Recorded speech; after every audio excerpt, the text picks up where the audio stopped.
ಧಾರವಾಡದಲ್ಲಿ ಜನಿವಾರ ಕತ್ತರಿಸಿದ ಪ್ರಕರಣಕ್ಕೆ ಸಂಬಂಧಪಟ್ಟಂತೆ ಸರ್ಕಾರಿ ನೌಕರರು ಇದ್ದರೆ ಪರಿಶೀಲನೆ ಮಾಡ್ತೀವಿ, ಖಾಸಗಿ ಸಂಸ್ಥೆಯವರಿದ್ರೆ ಮನಸ್ಥಿತಿ ಸರಿ ಇರಲ್ಲ ಎಂದು ಅರ್ಥ. ಹುಬ್ಬಳ್ಳಿ ನಗರದಲ್ಲಿ ಸಚಿವ ಸಂತೋಷ್ ಲಾಡ್ ಅವರು ಈ ರೀತಿ ಹೇಳಿಕೆ ಕೊಟ್ಟಿದ್ದಾರೆ. ಸರ್ಕಾರಿ ನೌಕರರಿದ್ರೆ ಪರಿಶೀಲನೆ ಮಾಡ್ತೀವಿ, ಖಾಸಗಿ ಸಂಸ್ಥೆಯವರು ಏನಾದರೂ ಇದ್ರೆ ಮನಸ್ಥಿತಿ ಸರಿ ಇರಲ್ಲ ಅಂತ ಅರ್ಥ. ಹುಬ್ಬಳ್ಳಿ ನಗರದಲ್ಲಿ ಸಚಿವ ಸಂತೋಷ್ ಲಾಡ್ ಅವರು ಪ್ರತಿಕ್ರಿಯೆ ಕೊಟ್ಟಿರೋದು. ಖಾಸಗಿ ಸಂಸ್ಥೆಯಲ್ಲಿ ಮಾಡಿದ್ದರೆ ಏನ್ ಮಾಡೋಕೆ ಆಗುತ್ತೆ?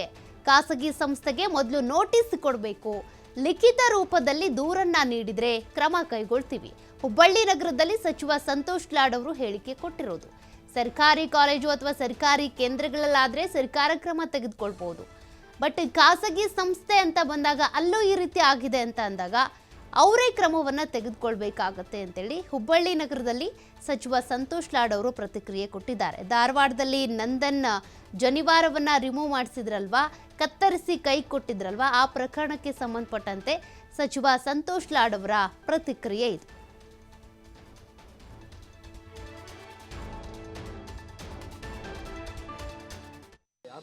ಅಲ್ಲ, ಗೌರ್ಮೆಂಟ್ ಎಂಪ್ಲಾಯ್ ಇದ್ರೆ ಚೆಕ್ ಮಾಡಿ ನೋಡ್ತೀವಿ, ಆಯ್ತಾ.